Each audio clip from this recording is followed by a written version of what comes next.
Good morning, everyone. Good morning. Welcome to Unity in the Heart of Austin, meeting here at Casa de Luz in just barely South Austin. The river's right there. I can even see it. I can smell it. I'll be Jim Connolly, your host for this morning. I'm glad you're here, and let's open. All right. Well, settling in and tuning in. See what I did there? Tuning in. Wow, good one. To the music of the heart. Letting go of what came before this very moment. Finding our feet. Becoming aware of hearts that are open. Open in the divine presence of a loving God. An omnipotent God, a God that is everywhere, both within and without, above and below, left and right, in front of and behind. We are all embraced in that loving experience. We are aware of it as we hold the hand to the right and the left, grateful for each person in this circle, each person that came before, each person that will come after, all those online. And the dearest commitment in the heart of all those here to express the love of unity in this community in the world. We invite you into this space in communion, grateful for all this, a beloved message, grateful for all those who have volunteered and are here to make it possible. Thank you, God. Let's have a good time. Amen. All right. Yeah. That was Joni Lorraine, who will be our speaker, and now Leanne Atherton, our musician for the day. I'm leading the song, so it's all of us singing a congregation song. Everyone remain standing. I'm glad you're here. 1, 2, 1, 2, 3, 4. I'm glad you're here. Yes, I'm glad you're here. The fellowship is sweeter just knowing you're near. It's so good to see you. I hope that it's clear. Everyone loves you. We're so glad you're here. Yes, I'm so glad you're here. Oh, so glad you're here. The fellowship is sweeter just knowing you're near. It's so good to see you. I hope that it's clear. Everyone loves you. We're so glad you're here. Yes, everyone loves you. We're so glad you are here. Woo! Greet your neighbors if you haven't. And greet them again. Greet him again. Did you say Donna? I'm Fred.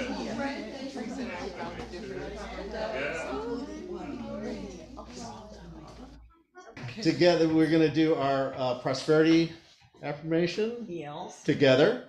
God is my instant, constant, abundant source of supply. I am blessed with health, wealth, happiness, wisdom, love, and success. All right. And then our vision. Together, with our thoughts, words, and actions, we make a powerful and positive difference in Austin, Texas, and in our world. Debbie Cyrus volunteered to come and read the daily word. So here's the daily word. Thank you. The daily word is free for May 7th, 2023. I am one with the freeing, guiding force of God. When I think of freedom, I imagine a bird in flight, soaring above the earth. As the bird glides, it seems so effortlessly move through the air. Then it flaps its wings, moving upward and forward against the force of gravity. Likewise, I open my mind and heart and feel the freeing force of God within. This force is powerful and peaceful, and I give myself over to it. As I do, I overcome stifling feelings of stress or doubt. I trust in God, and I move forward and upward in renewed purpose and confidence. Just as the bird overcomes gravity to fly with purpose, I overcome the challenges and circumstances of my life define my purpose, and live from my divine nature. I am free. From Hebrews 13:6, so we can say with confidence, the Lord is my helper. I will not be afraid. What can anyone do to me? And I'd like to make an announcement, if that's okay. Lissy, would you come up here, please? Sure. We'd like to honor Lissy today, our current president of the Board of Trustees and our past secretary of the previous board. And we want to tell you how much we love you and appreciate you and think that you're so wonderful. So we're going to give you a blessing. Lissy, we love you, we bless you, we appreciate you, and we behold the Christ you are. Amen. You're welcome. And back to you, Jim. Thank you very much. Actually, I think it goes pretty soon. We do a congregational song, right? Yay. Okay, this is a pretty easy song. The Lord bless you and keep you. Hey, beautiful. Let's see. The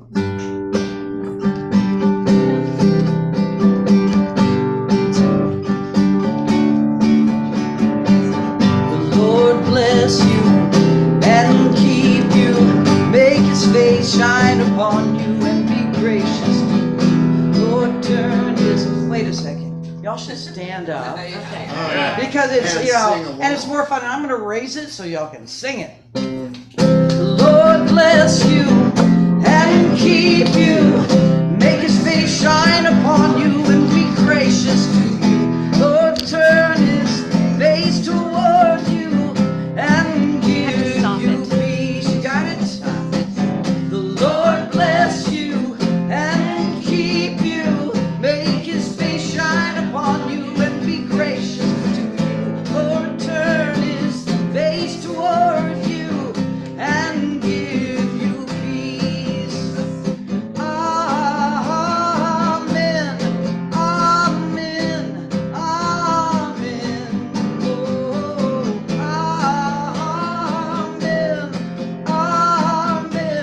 Amen. Amen. The Lord bless you and keep you. Make his face shine upon you and be gracious to you. Lord, turn his face toward you and give you peace. May his blessings be upon you and 1,000 generations, and your family and your children and their children and their children. May his blessings be upon you and 1,000 generations, and your family and your children and their children and their children. Amen. Amen. Amen.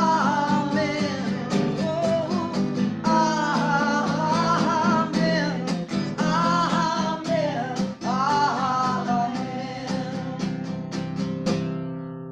You sounded wonderful. Come on in.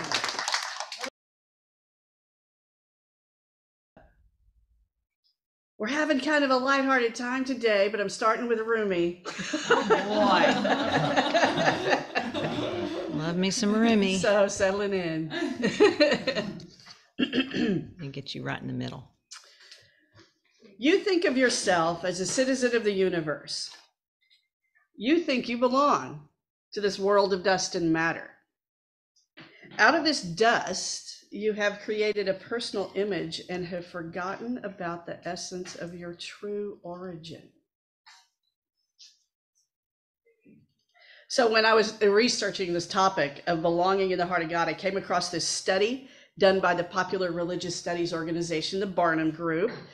And it was about what seekers really wanted from God. Good morning. What ministers really wanted, what churchgoers wanted from going to church. Okay. This is what ministers thought and what seekers thought.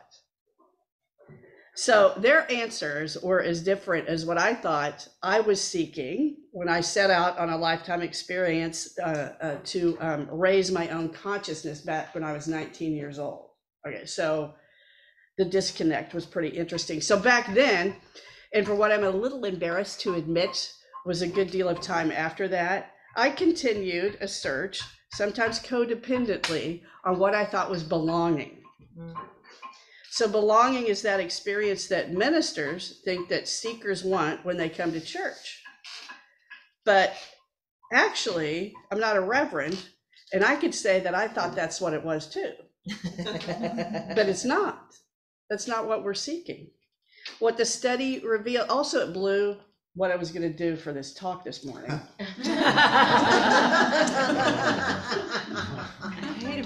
I know, so now I gotta go in that direction. Anyway, what the study revealed about those who attend church is that we're seeking inner peace.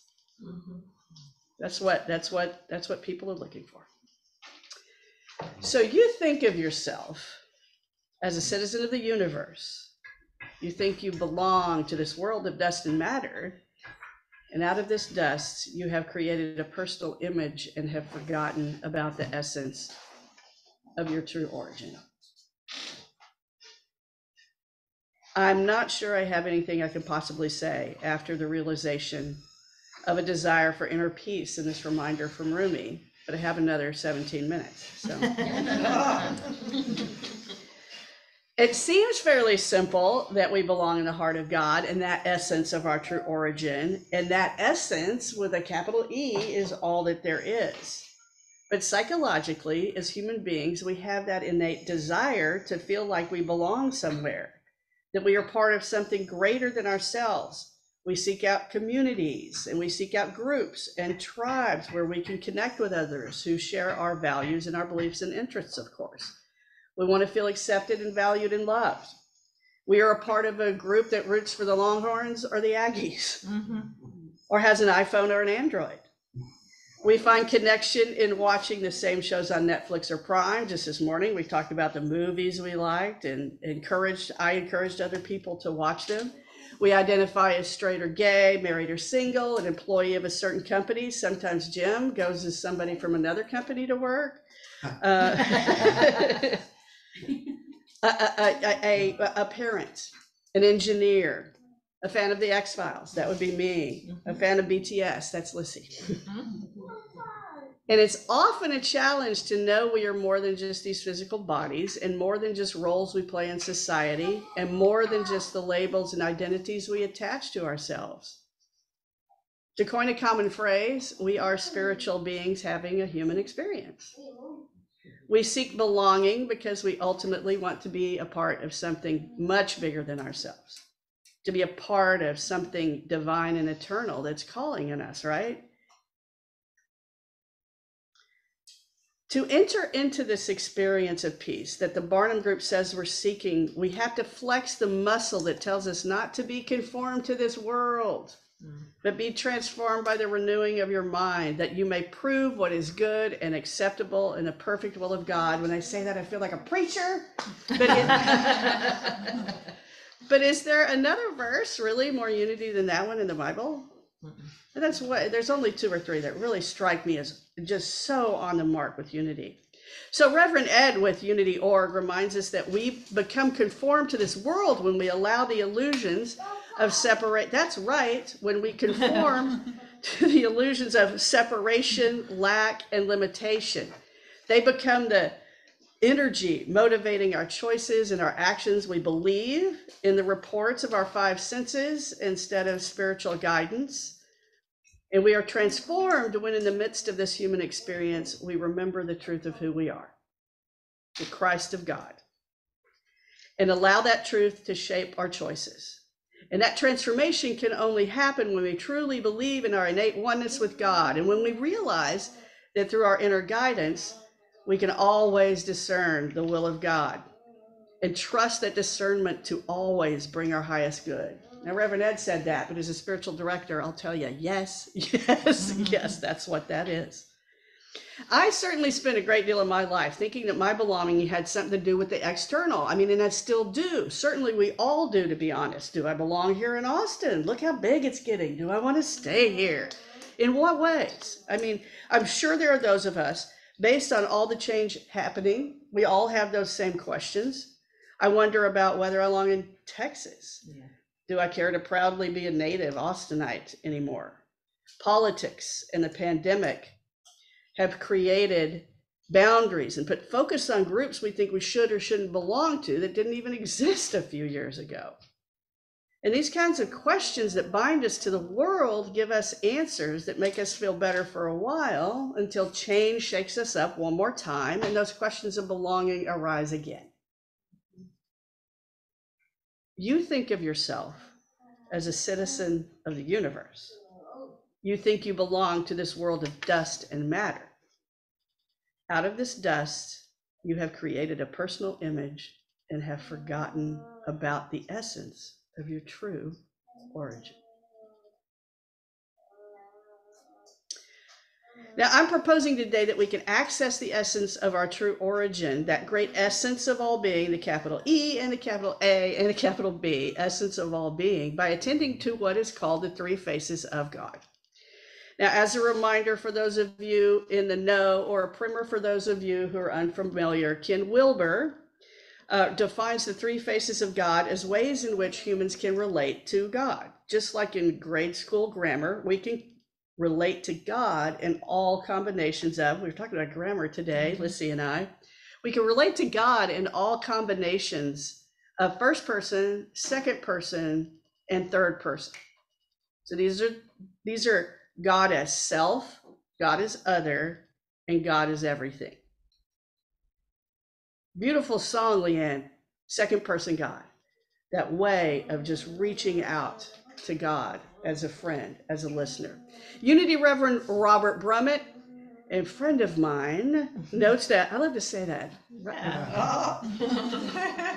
Love to say that. It's very special to be with him in this season. The manner in which we choose, he says, the manner in which we choose to face God deeply informs the nature of your spiritual practice. God as first person, that is self, is the foundation of most Eastern meditation practices. God as second person, the great other, is the object of most prayer and devotional practices, and that is both in the East and the West. And God in third person, that is source, is the object of theological inquiry, as well as the object of many invocations and blessings. Now, the author of Integral Christianity, Paul Smith, he says, I just love this, is your God big enough, close enough, you enough? Is your God big enough, close enough, you enough? He can stay. Is he bothering anyone? No. Absolutely. Absolutely stay. That's what I'm saying inside. It's altogether too humid out there. Now, Paul Smith here is referring to Ken Wilber's integral theory that some of you may be familiar with. And by the way, most importantly, maybe in all of this talk for you today that I want to convey is Jesus talked about God, Jesus talked to God, and Jesus talked as God. And so can we. Yeah. So can we. But unitics and new thought folks tend to go for God as self, right? That first face. Am I the only one that has this experience with other unity people? It's a God as self, that third face. And this face is our I am. It's the face of God that we express as ourselves in the world. It is the awareness of our Christ within. And we also like that third face of God, that great web of life. Yeah. And we observe this face through our senses, through the eyes of a newborn or a cute little baby in the back of the room. We see it in the Grand Canyon or a brilliant sunset. But we tend to avoid this second face of God, as it has been portrayed as a punishing, patriarchal, judgmental God.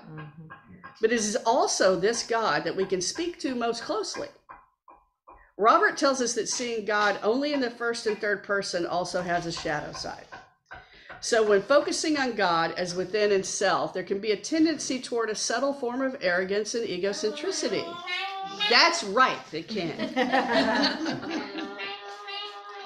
Oh, yes, he says, we are always working to overcome the ego, but who is it that is busy trying to overcome the ego? Why, me, of course. The ego may even pretend to deliver its own eulogy while it cruises merrily along, disguised as an enlightened version of me. So spiritual practice, he goes on, that includes a God by whatever name or form as the great other can bring about true humility, which can lead to deep peace and opens us to the experience of true power. Humility also opens our hearts to genuine love and compassion. As humans, we are relational beings. Our brains are programmed that way, so it's important to include God as other in our spiritual practice. Otherwise, we may become prone to the rampant egocentricity that permeates our culture and suffocates our souls. Mhm.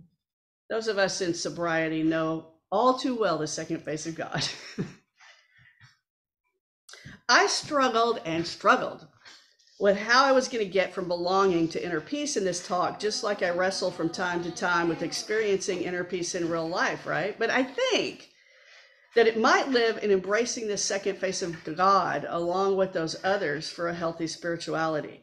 That second face of God gets a bad rap for its shadows instead of its light. So we've thrown the baby out with the bathwater, and I have agreement in the back. And without this face, we can get stuck. This second face acknowledges the spiritual experience of being human. It's God as friend and partner and protector. It is the God that is personal and present right beside us. It's the God in that song, Leanne. It's the God I pray to when my dog is taking too long to do his business on a walk. It's the God I call out to when I'm deeply frustrated or having some experience of fear or suffering. We need all three faces of God to give us a sense of belonging, to that belonging in the heart of God that leads us to that inner peace. So I invite you to explore all three faces of God as you seek the inner peace that can lead to that deep experience of trust and love. It can be the gateway to belonging in the heart of God.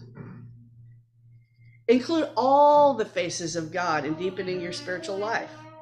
Practices that include the first face of God. So this is the cosmic, beyond our imaginings God that we might refer to as pure awareness, divine mind, the essence of all being. You have your name for it. Consider pondering images of the cosmos, perhaps, or stare at the night sky. Imagine the stars and universes beyond our own. Imagine the vast network of awareness that each of us contributes to. Maybe contemplate the depth available in the heart when we reflect for a time on a piece of art or make art. Mhm. Practices that include the second face of God could be talking to God, praying to a God outside yourself, asking for guidance from a presence beyond your own understanding, or even journaling and writing to God. We practice exploring the third face of God most commonly by sitting in meditation, but it can occur in daily moments as well. If we are tuned in to experience them, they just don't happen when we're sitting under a Bodhi tree. They happen also, hold on. They don't just happen when we're sitting under a Bodhi tree or trying out ayahuasca or microdosing on mushrooms. What I'm saying here is these are not extensive experiences. They are close at hand, very close at hand. These experiences transport us into an elevated state of consciousness that, if we are tuned to them, bring us more deeply into that experience of oneness. A little over a decade ago, I'm thinking pleasantly on this because Tammy and I weren't together yet, but I had gone to visit her at the hospital. She had pneumonia. She had been there quite some time, and on my way, I stopped to visit her on my way to another hospital to be with my niece who was giving birth to my brother's first grandchild. And that glorious experience of being in family and the joy in that room and the excitement and being together with folks outside of Thanksgiving and Christmas. And you get it, anybody who's been available and accessible to that. A week later, my nephew got some sort of illness and died. The next week, the same people were in the hospital, in a waiting room, sitting, grieving, and loving. And I had this transcendent experience in that moment. The experience being so close to the last week made that possible. But this was transcendent for me. The love was transcendent. The consequences, the circumstances, the situation looked different outside. But this profound experience of love had not changed in 7 days. It had not changed. And there was a glow in this dark waiting room. There was this extraordinary experience of peace. And it had really remained unchanged. That love had remained unchanged. And I suspect that you have an experience like that happens in the day, that it is not some out of the realm of possibility transcendent experience, and that they happen all the time when we tune in. And our true origin can rest in the practices of a well-rounded relationship that includes all those faces of God. Exploring them can bring us the experience of inner peace we're looking for. So explore the God that lives within us, next to us, and outside of us. Our first principle, right, here in unity, there's only one presence and one power active as the universe and as my life, God the good, omnipotent. There is nothing outside this God, and there's no opposing force. There's no spot where God is not. There's nothing but God here. There's nothing but God here. And since there's nothing but God here, we cannot live outside of it. Therefore, it's simply impossible to live outside the heart of God. So infinite, forever, always, all the time, we belong in the heart of God. Now I'm closing today in an old school way. I already said I felt like a preacher once today, right? With a verse from Psalms 46, and we can perhaps see and use this in a new light maybe as we consider inner peace and living in that heart of God. So relax, sit back, consider this psalm in a new way today as moving us even more deeply toward inner peace. God is our refuge and strength, a very present help in trouble. Therefore, we will not fear, though the earth should change, though the mountains shake and the heart of the sea, its waters roar and foam, though the mountains tremble with its tumult. There is a river whose streams make glad the city of God, the holy habitation of the Most High. God is in the midst of this city. It shall not be moved. God will help it when the morning dawns. The nations are in an uproar. The kingdoms totter. He utters his voice. The earth melts. The Lord of hosts is with us. The God of Jacob is our refuge. And so it is. Thank you.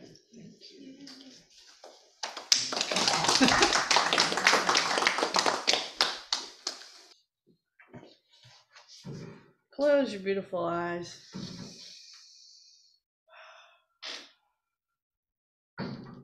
Relax into that experience of feeling blessed.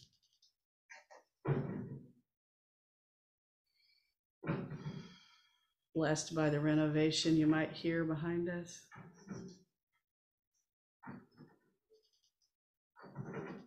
Blessed by the people in the room.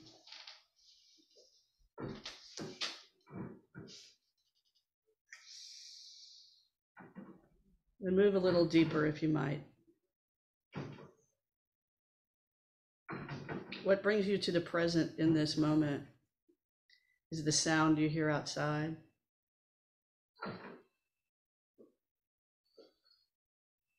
cool air on your skin.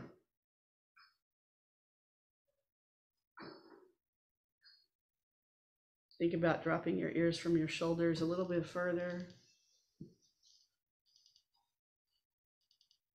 Relaxing your forehead, dropping your tongue from the roof of your mouth.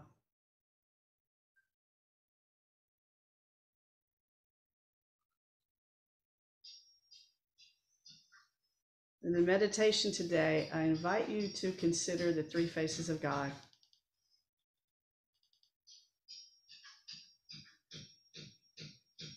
The first face.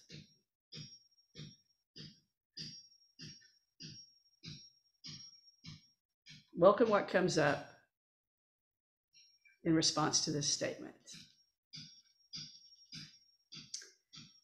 I contemplate God as all that is arising, the great perfection of this and every moment.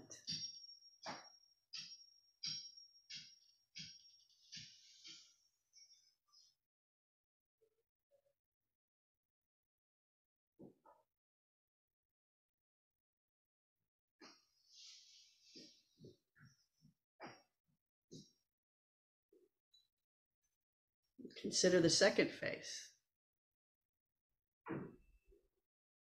I behold and commune with God as an infinite thou, who bestows all blessings and complete forgiveness on me, and before whom I offer infinite gratitude and devotion.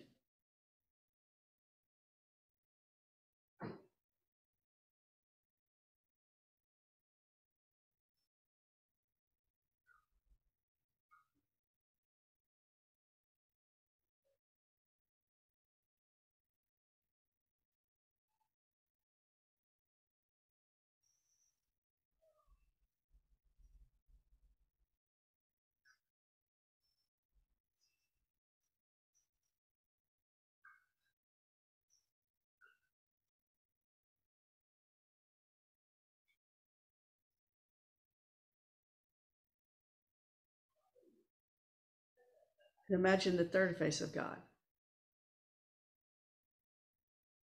I rest in God as my own witness and primordial self, the big mind that is one with all.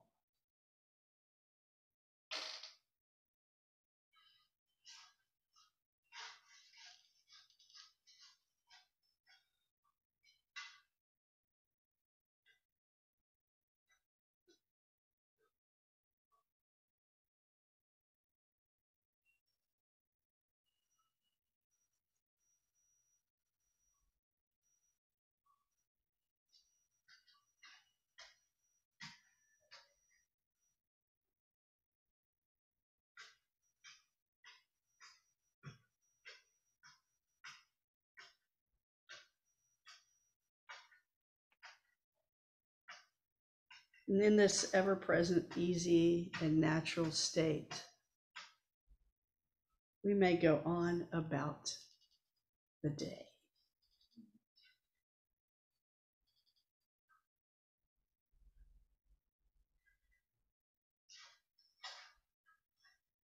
Simply bring yourself with ease and grace, recognizing the precious soul you are. In that love, bring yourself back to the presence of the room.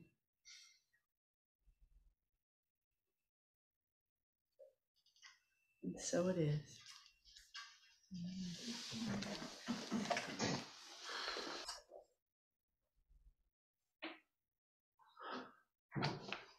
There's not a lot of silence in the silence sometimes, but there's comfort. So we're going to gather our gifts, and then we'll bless them together.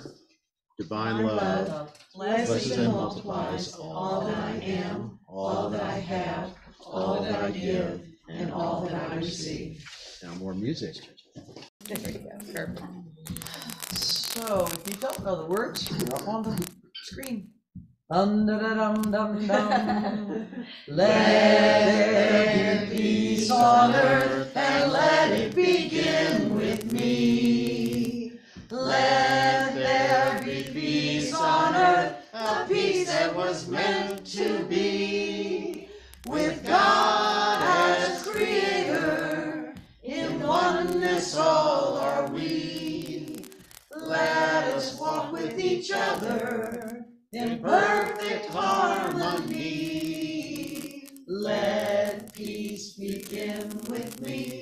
Let this be the moment now.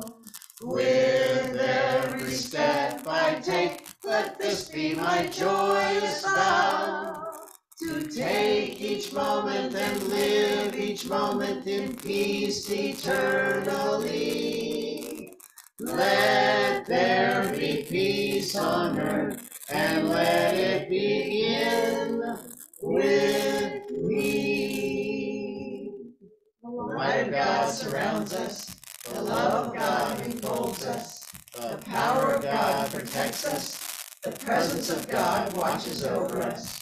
Wherever we are, God is, and all is well.